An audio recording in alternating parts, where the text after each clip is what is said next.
Eh bien bonsoir chers amis, merci à repris par la sphère journalistique avec l'Archipel français qui a été un raz-de-marée, un livre très important pour comprendre sociologiquement les maux que traverse notre pays. C'était en 2019. Il est désormais disponible en poche et vous revenez 2 ans plus tard avec un co-auteur. Vous êtes vous par ailleurs journaliste, essayiste et vous revenez donc 2 ans plus tard avec un livre qui s'appelle donc La France sous nos yeux où vous cherchez à comprendre les évolutions économiques, paysagères, d'aménagement du territoire, des mentalités, des modes de vie des Français. D'une certaine manière, vous proposez le check-up complet du patient France et on va voir dans quel état est notre patient. Vous commencez votre analyse et ce que vous appelez la grande métamorphose au virage des années 80. Pourquoi commencer par cette date ? Bonjour à toutes et bonjour à tous, merci de votre présence, merci de votre invitation. Donc on avait à cœur, effectivement, avec Jean-Laurent, 2 choses dans ce livre. D'une part, raconter les transformations très profondes que le pays avait connues depuis le début des années 80, donc on va y revenir. Et puis ensuite, dresser l'inventaire, le panorama de ce qu'on a appelé la France d'après, c'est celle dans laquelle nous vivons tous aujourd'hui, et qui est sortie du cocon de la chrysalide après cette grande métamorphose. Alors pourquoi le début, le milieu des années 80 ? Il n'y a pas de datation précise au carbone 14 qui peut être faite, mais on avait pris comme constat le fait que en fait, les représentations collectives, pour beaucoup, étaient restées figées au lendemain des 30 Glorieuses, l'après choc et contre-choc pétrolier de 73 et de 79, donc quelque part au début des années 80, et on s'est dit qu'en fait, le film s'était prolongé depuis, et on avait comme volonté de le raconter, d'essayer de le montrer. Comme vous l'avez indiqué, nous commençons par une description des mutations économiques qui se sont déroulées sur notre territoire, parce qu'on pense qu'elles sont structurantes à la fois en termes de sociologie, mais également en termes d'aménagement du territoire, en termes de paysage, en termes de référence également. Et l'un des événements majeurs sur le plan économique, mutation profonde, c'est le passage d'une économie de la production à une économie de la consommation, du tourisme et du loisir. Et donc, cet effondrement de la production nous amène tout droit à la grande phase de désindustrialisation que le pays a connue. Et justement, pour revenir à votre question initiale, quand on parle désindustrialisation, dans les représentations collectives, ce qui vient spontanément en tête, c'est la fermeture de la sidérurgie en Lorraine, la fermeture des mines et du textile dans le Pas-de-Calais, la fermeture de la navale dans un certain nombre de ports français. Et tout ça s'est joué entre la fin des années 70 et le début des années 80. En disant, voilà, là c'est un moment où tout craque, et puis après on est passé à autre chose. Sauf qu'on montre dans le livre que ce phénomène de désindustrialisation, il ne s'est pas arrêté au début des années 80, il n'a pas cessé en fait à jet continu de frapper la France depuis cette époque. Donc c'était un peu une borne témoin que ce début des années 80, mais encore une fois, il n'y a pas de fétichisme sur les dates. Rien à voir avec l'élection de Mitterrand donc ? Alors, pas vraiment, encore que peut-être je vais donner un élément biographique pour préciser aussi d'où vient cette datation. Nous, Jérôme et moi, on est des enfants des années 70 et 80, et on a lu avec intérêt au cours de notre formation les grands auteurs en fait qui ont justement décrypté ces 30 glorieuses, et en fait on voulait modestement s'inscrire un petit peu dans cette lignée, parce qu'il y a beaucoup de très grands et de très bons livres sur la France sur les transformations en fait de l'après-guerre, le boom des 30 glorieuses, l'avènement d'une société de consommation, voilà, ou des forestiers. Mais c'est vrai que, enfin, je sais même pas par quoi. Enfin, on pourrait parler de Roland Barthes, des mythologies, de Jean Fourastier, de tous ces auteurs. Et c'est vrai que on avait l'impression qu'il y avait que l'histoire avait continué sans qu'on s'en rende compte. Il y avait une thèse très fameuse dans les années 90 qui était la thèse de la fin de l'histoire.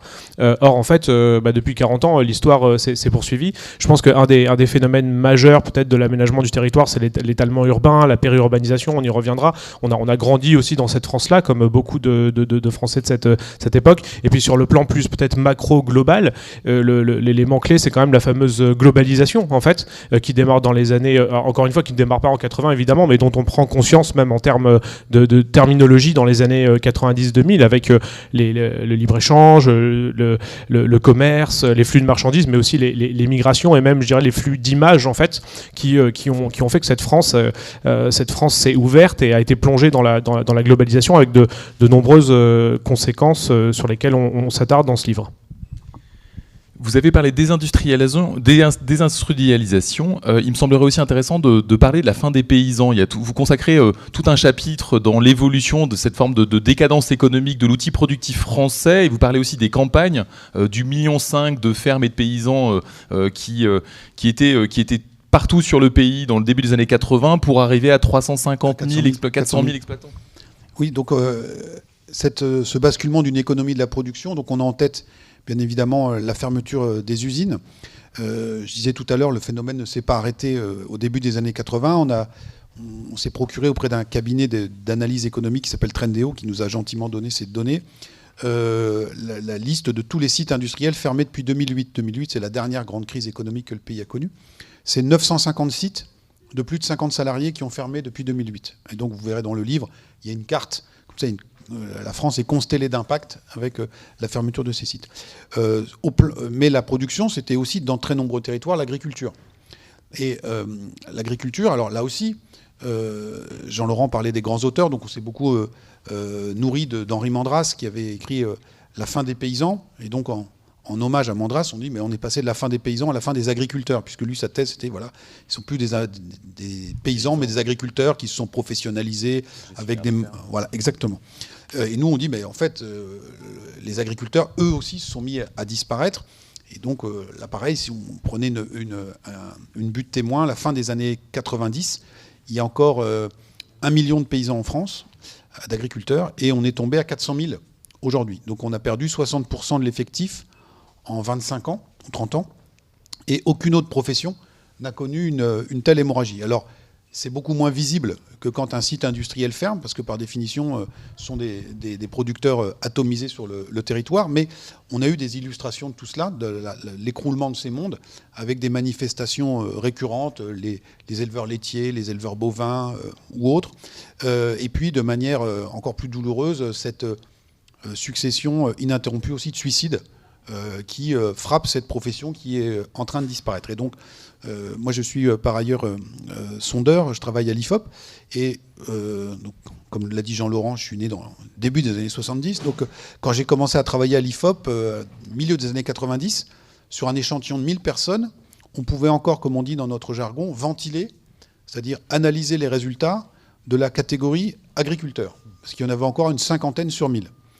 Aujourd'hui, il nous en reste une quinzaine ou une douzaine sur 1000, et donc ils ont disparu de nos rapports, parce qu'ils sont plus suffisamment nombreux statistiquement pour qu'on puisse sortir les chiffres sur cette population. Et donc, on montre aussi comment ils ont été rayés de la carte, c'est-à-dire que dans de très nombreux territoires ruraux, eh bien, même là, ils sont devenus très, très minoritaires. Alors ça donne parfois une espèce de marronnier un peu croquignolet sur les procès qui sont faits par des nouveaux ruraux qui contestent le fait que le coq de la basse-cour de l'agriculteur puisse chanter, parce que tout ça nous dit beaucoup aussi sur les mutations en termes de composition sociologique de ces territoires ruraux et l'effacement d'un monde qui était très productif, qui était celui des agriculteurs. Alors, Jean-Laurent Casselli, qui pour remplacer, s'il n'y a plus d'ouvriers, s'il n'y a plus de paysans, qui sont les actifs français aujourd'hui dans la France d'après ? Excellente question. Et il est vrai que la structure des catégories sociales a évolué. Encore une fois, j'ai envie de dire sous nos yeux, c'est-à-dire sans qu'on s'en rende vraiment compte. Exemple parlant de statistiques, Jérôme parlait de la ventilation des agriculteurs. La nomenclature INSEE des professions, qui s'appelle les PCS, les professions et catégories socio-professionnelles, date de 1982. Enfin, sa dernière révision date de 1982. À l'époque, elle prenait en compte les évolutions du marché du travail. Or, elle n'a pas, elle est restée pas figée, mais disons que dans les grandes lignes, elle n'a pas évolué. Vous avez les cadres et les professions intellectuelles supérieures, ce qu'on appelle les CSP+, dans le jargon des sondages ou du marketing. Vous avez les catégories moyennes, on y reviendra. Vous avez les catégories populaires avec les employés et les ouvriers. À l'époque, c'était 50-50. Vous aviez autant d'employés que d'ouvriers. Les hommes étaient plutôt les ouvriers, et leurs femmes étaient plutôt les employés des services.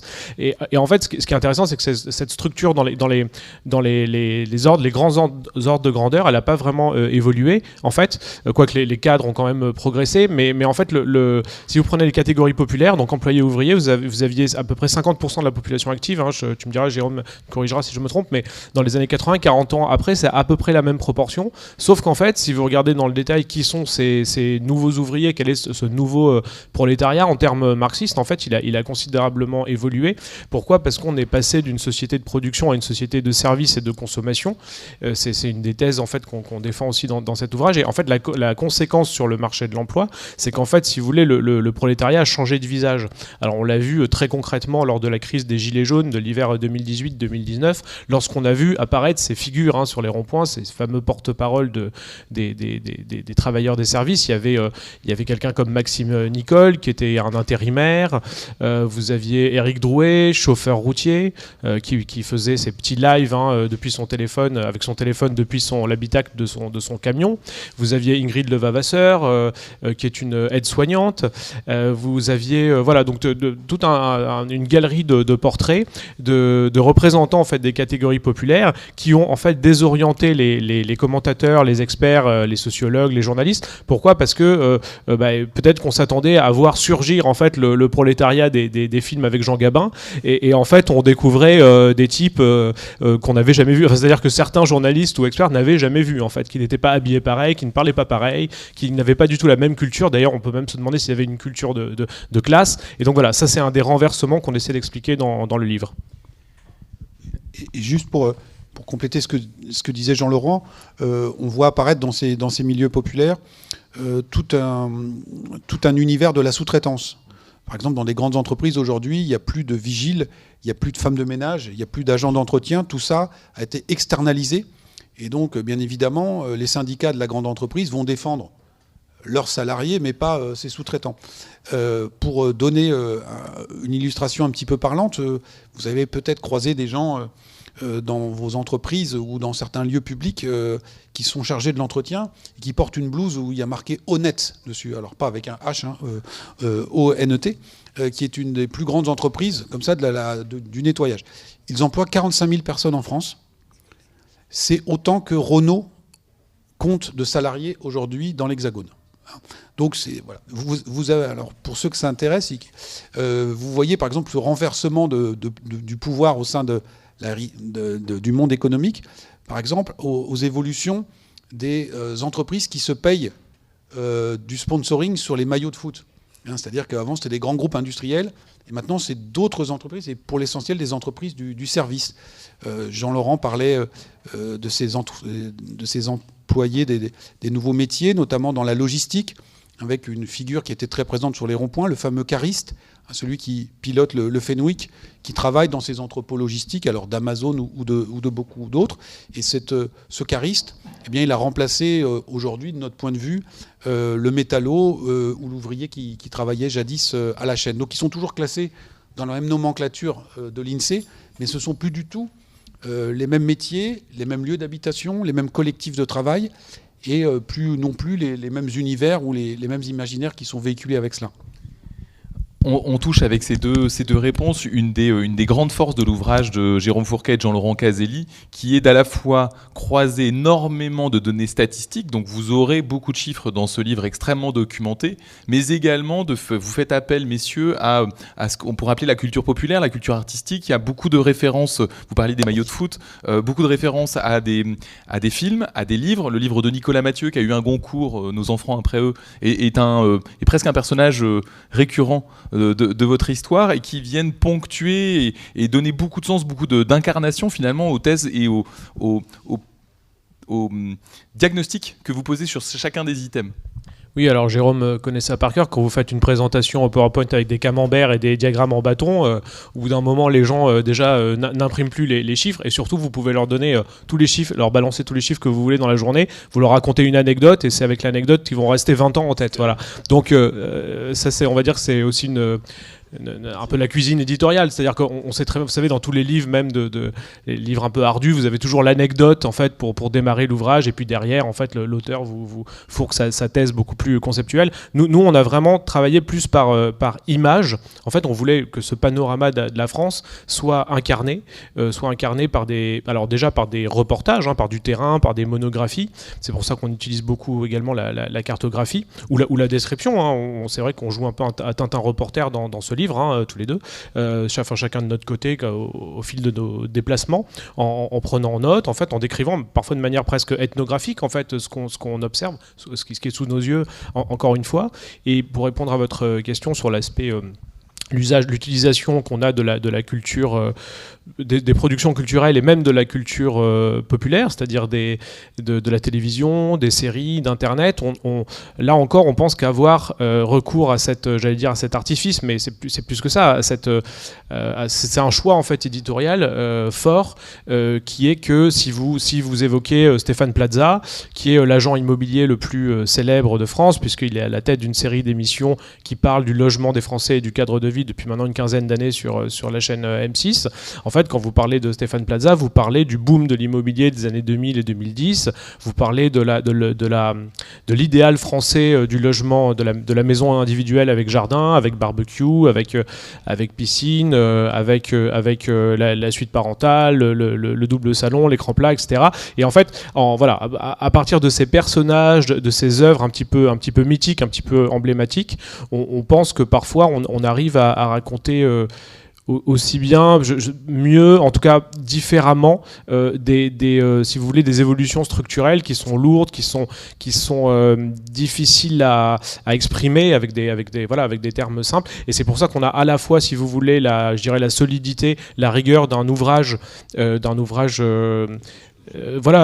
sociologie, en tout cas d'études avec des données qui pourraient faire ressembler le livre à un rapport d'expertise sur le patient français, comme vous l'avez, pour reprendre la métaphore que vous avez employée tout à l'heure. Et en même temps, on voulait qu'il y ait un côté attrayant, que ça se lise non pas comme un roman, mais alors un journaliste avait dit dans une critique comme un long reportage, aux quatre coins de la France. Et alors justement, la France n'est-elle pas devenue une grande zone commerciale, un parc de divertissement ? J'ai trouvé que votre livre par moments avait des accents c'était Muret, quoi. C'était du Philippe Muret. On était chez Homo Festivus. C'est un peu déprimant d'ailleurs. Voilà. Alors il y a Muret, il y a Houellebecq aussi. Oui. On a dit le nom de code de la France d'après, ça pourrait être le Houellebecquistan. Et on a dit tout à l'heure qu'on était passé d'une économie de la production à une économie qui tournait dans tous les sens du terme, autour de la consommation, et pour la consommation, et avec la consommation, le tourisme et les loisirs. On est ici en Île-de-France. S'il fallait retenir, vous nous avez interrogé tout à l'heure sur quand est-ce que ça commence, votre histoire. Alors là, c'est pas exactement le début des années 80, mais s'il fallait retenir une période emblématique de ce basculement, ce serait le printemps 1992. Le 31 mars 1992, c'est la fermeture définitive de Boulogne-Billancourt, des usines Renault de Billancourt, qui, là aussi, en termes d'imaginaire, ont été énormément marquantes dans notre histoire sociale. 12 jours plus tard, le 12 avril 1992, c'est l'inauguration de Disney. Donc à quelques dizaines de kilomètres. Donc on est passé d'un monde à un autre. Alors on peut dire, bon, là c'est un cas un peu spécifique. Mais on s'est attaché, là encore avec des exemples, à montrer comment un certain nombre d'acteurs économiques avaient transformé la France en une gigantesque zone de chalandise. Au premier rang desquels, les opérateurs de la grande distribution, alors les Leclerc, les Carrefour, etc. Et puis tous les franchisés qui ont suivi derrière, les Décathlon, etc. etc. Là encore, on peut dire, il n'y a pas de scoop dans tout ça, on le sait, on l'a vécu. Bon, mais nous-mêmes qui avons grandi dans ces endroits-là, quand on a refait le film et quand on a été chercher des statistiques, on a été assez stupéfait de la vitesse et de l'ampleur du phénomène. Donc je vais prendre juste un exemple, et ce n'est pas les leaders sur le marché, mais ils se défendent bien. On peut prendre le cas du groupe Intermarché. Intermarché, en 1980, aligne 300 supermarchés en France.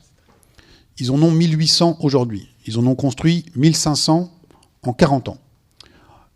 Pendant la décennie la plus active de leur déploiement, 80-90, donc on retrouve ces années-là, dans leur propre ouvrage à la gloire de leur histoire, ils parlent de la phase de vietnamisation. Alors, on s'est dit, mais c'est bizarre qu'ils rendent hommage à Ho Chi Minh pour des capitalistes français. Et donc, en fait, pourquoi vietnamisation? Parce que c'était le moment où ils ont maillé le territoire, un peu comme le Viet Minh avait conquis, pris le contrôle de toutes les campagnes, puisque, comme vous savez, Intermarché assez peu présent dans le cœur des métropoles. Donc, pendant cette phase-là, ce qui a duré 10 ans, ils ont sorti de terre la bagatelle de 2 magasins par semaine pendant 10 ans. Aujourd'hui, il y a un Intermarché tous les 17 km en France. Et donc, Jean-Laurent disait qu'on s'était beaucoup inspiré des grands auteurs. Et donc, là aussi, travailler sur la vie quotidienne, les modes de vie, c'est reprendre le fil de l'histoire de l'école des Annales. Et Braudel avait notamment, dans ses livres, L'identité de la France, dressé la carte des foires et des marchés dans la France. Aujourd'hui, sans jeu de mots, nous, on a fait la carte d'Intermarché et qui nous dit aussi là où ça se passe, puisque c'est autour de ça que tout se structure. Donc ça, c'était la première étape.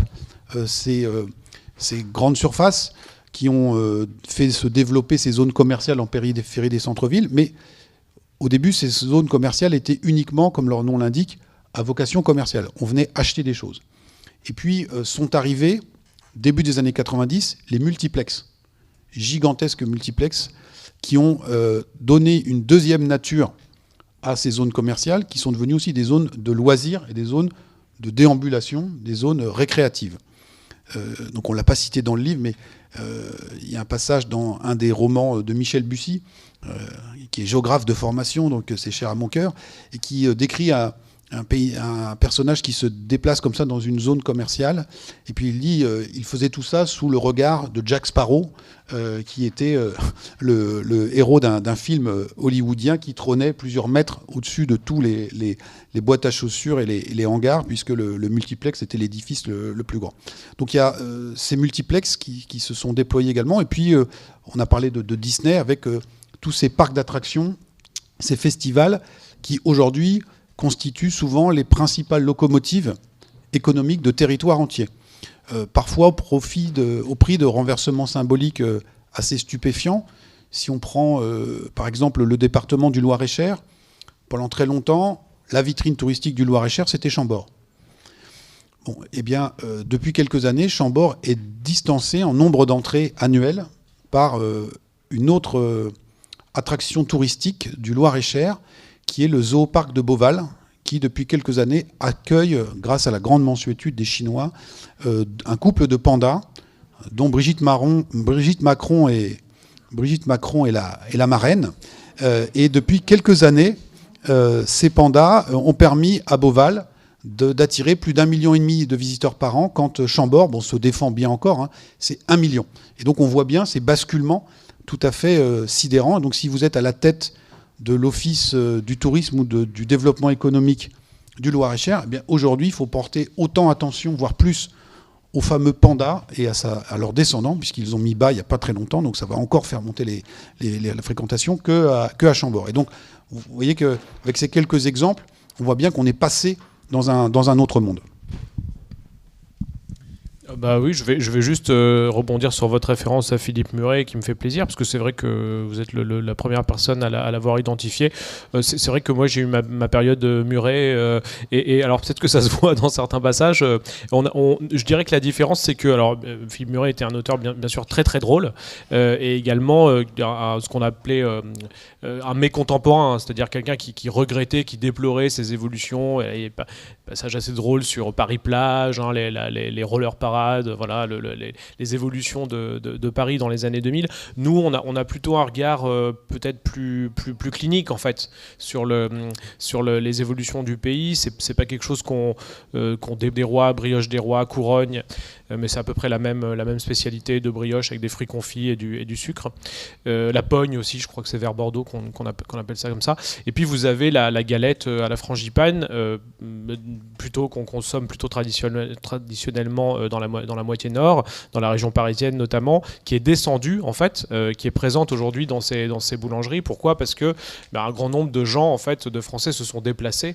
On a un chapitre aussi intitulé le grand déplacement, qui justement donne un contexte et quantifie un petit peu ces migrations intérieures à l'intérieur du pays, et montre comment un grand nombre de gens en fait se sont déplacés, ont migré vers le sud, que ce soit au cours de leur vie active ou à la retraite, et donc quelque part, si vous voulez, emportent avec eux leurs habitudes alimentaires, d'où une carte culinaire et gastronomique de la France qui s'est complexifiée avec ces mouvements de population. Et par ailleurs, dans d'autres volets en fait, de ces mêmes chapitres autour de l'alimentation et de l'assiette des Français, on essaie de montrer comment la mondialisation a importé un certain nombre de nouvelles traditions, j'ai envie de dire, la plus célèbre étant peut-être le hamburger. Hamburger qui, il y a encore 40 ans, était considéré comme était un produit que vous consommiez uniquement dans les McDonald's, puisque McDo arrive fin 70, début 80, encore une fois, la date symbolique, arrive début 80 en France. Et évidemment, c'est à l'époque l'emblème, le synonyme de l'américanisation des modes de vie et de la malbouffe. Aujourd'hui, vous trouvez un burger dans n'importe quelle brasserie de ce quartier, de tous les quartiers d'ailleurs de Paris et de toutes les brasseries de France. Le burger est un des plats les plus consommés en restauration, et il a été accommodé quelque part à la manière française de cuisiner. Il s'est un petit peu désaméricanisé. C'est aussi le cas du kebab dont on parle longuement, plat d'origine turque, inventé par un immigré turc en Allemagne, qui est passé en France, et qui là aussi s'est adapté à nos mœurs dans la mesure où, par exemple, on mange souvent le kebab assis en France, comme d'ailleurs les McDo français. C'est-à-dire que la France est le deuxième marché de McDonald's après les États-Unis. Il y a une inculturation oui, commerciale. Tout à fait, dans la mesure où au McDo en France, notamment les jeunes qui mangent au McDo mangent assis assez souvent, ce qui est une spécificité française. Voilà. Donc on essaie de montrer comment ces importations étrangères sont aussi quelque part accommodées à notre tradition. Hybridé. J'ai une dernière question avant de vous entendre sur le volet de la spiritualité de la France d'après. Nous sommes à la Procure, on a aussi envie de vous entendre vos avis sur cette France sécularisée. Mais une dernière question sur l'aménagement du territoire avec un concept qui m'a semblé être assez clé dans votre livre. On connaît bien l'histoire de la France périphérique et vous nous aidez à comprendre davantage ce concept de Christophe Guilluy autour de la France périphérique avec les vainqueurs de cette fameuse lutte des places. Oui, alors Jean-Laurent a parlé tout à l'heure de Stéphane Plaza et de son succès cathodique. C'est pas uniquement dû à son talent, qui est grand, c'est également dû au fait que la question immobilière est aujourd'hui centrale dans beaucoup des préoccupations des Français. Combien vaut mon logement si je suis propriétaire, si je veux acheter. Ça a été encore renforcé à la sortie du Covid. Où est-ce que je peux aller m'installer ? Est-ce que je pourrais avoir un bout de jardin pour les enfants, etc. Et dans une société où, encore une fois, la consommation, le tourisme et les loisirs deviennent centraux, eh bien, il y a une nouvelle carte du territoire qui s'est mise en place, une nouvelle hiérarchie de ce qu'on a appelé, c'est français, la désirabilité des territoires, avec, Jean-Laurent a appelé le haut de l'affiche la France AAA, la France qui brille, la France instagrammable, comme on dirait aujourd'hui, celle, vous savez, qui a été beaucoup prise en photo par des gens qui étaient allés se confiner au bord de la mer, à la montagne ou à la campagne lors du premier confinement, puis qui envoyaient sur les réseaux sociaux à ceux qui, comme nous, étions restés à Paris, des images en disant voilà où nous sommes et voilà où nous travaillons. Donc il y a cette France désirable, en gros le cœur touristique des grandes métropoles, les littoraux, certaines zones rurales avec une météo clémente ou un joli cachet. On fait la carte des plus beaux villages de France qui se situent beaucoup dans le sud du pays. Et puis à l'autre extrémité, on a la France de l'ombre, la France repoussoir. Alors ça peut être les quartiers sensibles et les banlieues difficiles. Ce sont aussi les bassins industriels dévitalisés. Et puis entre ces deux extrémités, vous avez, comme dirait l'autre, toute une palette de nuances. Et en fonction de vos moyens, vous allez pouvoir accrocher tel ou tel échelon. Et puis, si vous n'avez pas les moyens d'être dans la AAA, vous allez dans la AA. Mais en allant dans la AA, vous en évincez inconsciemment d'autres qui sont obligés d'aller dans la simple A, puis ils descendent, etc. etc. Donc Jean-Laurent, peut-être tu peux parler sur la gentrification, par exemple, dans certains quartiers de banlieue et puis d'autres territoires. Et donc tout ça se recompose sous nos yeux. Alors, c'est exactement ce dont j'avais prévu de parler. Il y a une notion importante chez les agents immobiliers qui est la notion de marché de report. Ça veut dire que quand vous ne pouvez pas vous payer le quartier que vous aviez en tête, vous allez dans celui d'à côté, qui est un peu moins desservi par les transports, un peu plus loin du métro, un peu moins chic, un peu plus craignos. Un peu plus, pour lequel il faut un peu plus de transport pour aller au boulot, voilà.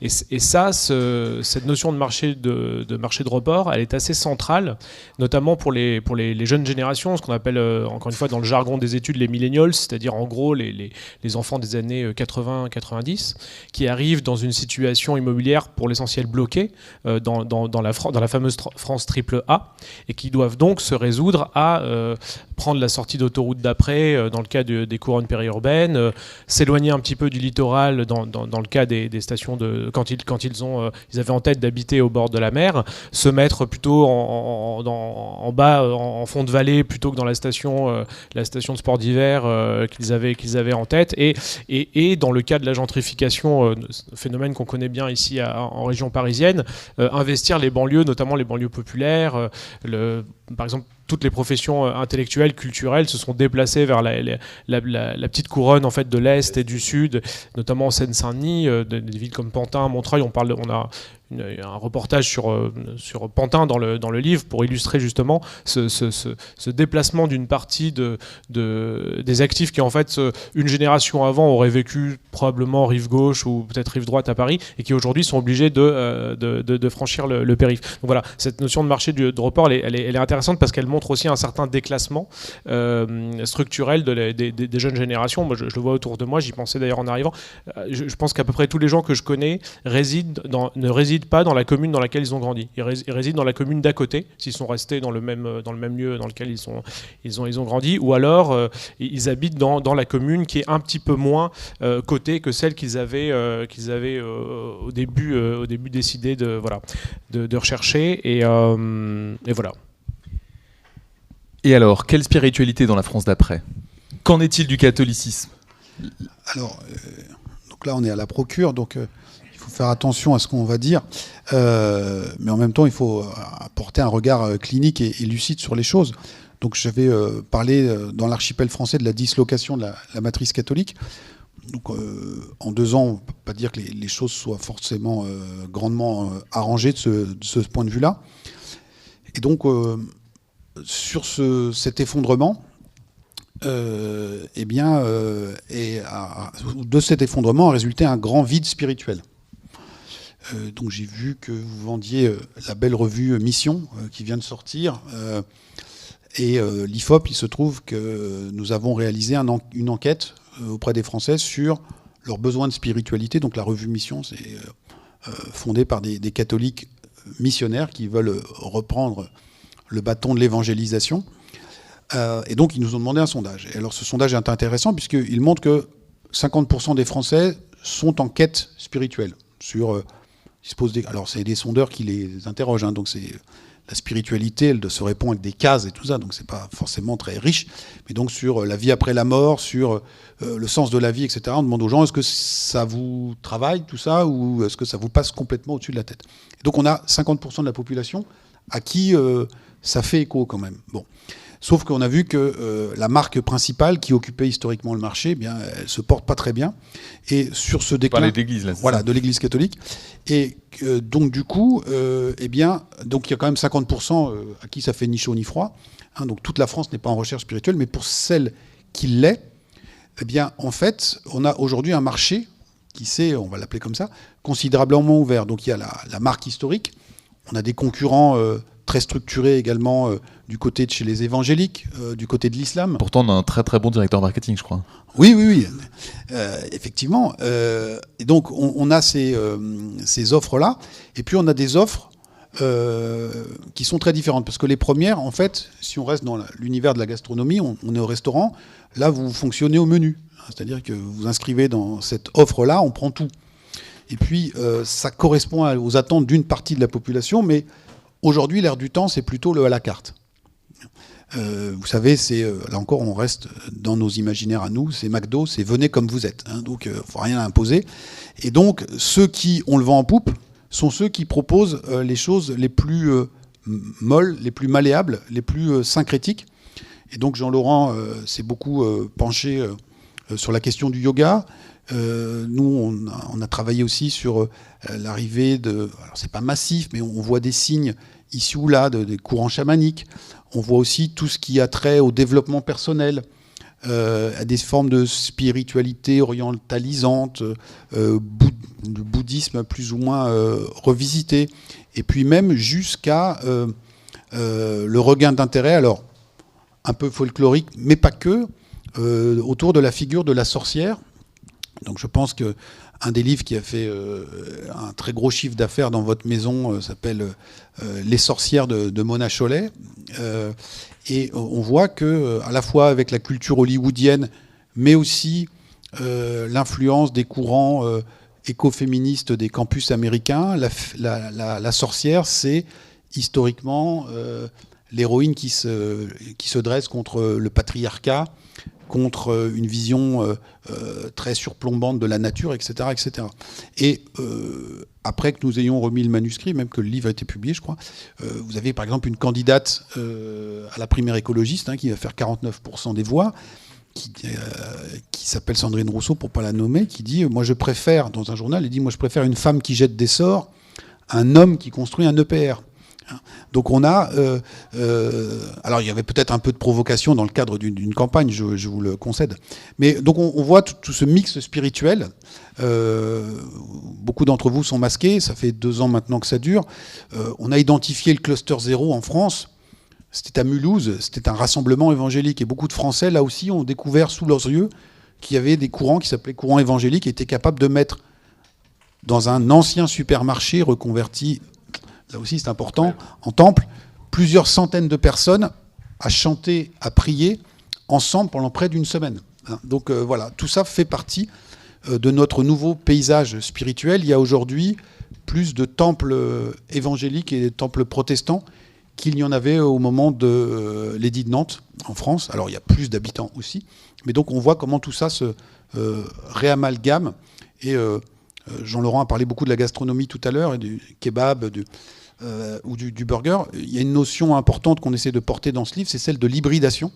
C'est-à-dire qu'on a une société qui s'est considérablement ouverte aux influences extérieures, mais sur le plan religieux ou spirituel comme sur le plan gastronomique, chacun, vous savez, alors là aussi en bon français, do it yourself, chacun se bricole son propre mixte en prenant différents ingrédients et les incrémentant, les accommodant à sa manière.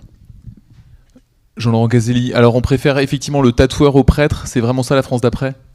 En tout cas, comme l'a dit Jérôme, c'est vraiment une France à la carte. Et je pense que ça vaut pour les traditions folkloriques, culinaires, et également pour les traditions spirituelles et religieuses. On a, alors c'est peut-être une bonne nouvelle pour conclure, Jérôme l'a dit, le besoin de spiritualité n'a pas du tout disparu, en fait, notamment dans les jeunes générations. Simplement, si vous voulez, ce besoin peut être irrigué de différentes manières, dans différentes directions. Et c'est pour ça qu'aujourd'hui, il y a une vraie, je dirais, concurrence spirituelle entre des religions installées et des courants qui ne sont pas vraiment des religions, mais qui sont des traditions philosophiques qui viennent, par exemple, on parle du yoga dans le livre parce que, alors c'est une discipline sportive, mais il y a aussi une dimension spirituelle, hein, mais c'est très intéressant le yoga parce que c'est une pratique hindoue qui est arrivée, qui a été exportée aux États-Unis, plus particulièrement sur la côte ouest en Californie, le berceau bien connu de tous les courants New Age et hippies des années 60 et 70. Et c'est à travers les États-Unis, c'est pas après le passage aux États-Unis que le yoga est arrivé en France, porté par les influenceuses, les profs de gym et de yoga très, très célèbres sur les réseaux sociaux, sur YouTube ou à la télévision, qui enseignent un peu cette pratique. C'est assez amusant d'ailleurs de les voir si vous avez déjà assisté à ces cours de yoga, puisque vous avez un mélange de profs qui parlent en anglais, qui citent des positions, des postures ou des maximes hindous. Il y a aussi des chakras chakras, et voilà. Et donc vous avez une sorte de melting pot religieux, spirituel, qui traduit bien justement l'état de la France d'après. Ça me faisait penser à un dessin du New Yorker que j'aime beaucoup, dans lequel un client rentre dans une librairie et demande la Bible, et on lui dit oui, c'est au rayon développement personnel. Voilà. Je crois que c'est la meilleure conclusion. Alors, si vous voulez tout comprendre des ressorts de la décadence française, si vous voulez comprendre et identifier les gilets jaunes et mieux appréhender le phénomène Zemmour, lisez La France sous nos yeux, l'excellent livre de Jérôme Fourquet et de Jean-Laurent Casselli. Merci beaucoup, messieurs. Merci beaucoup.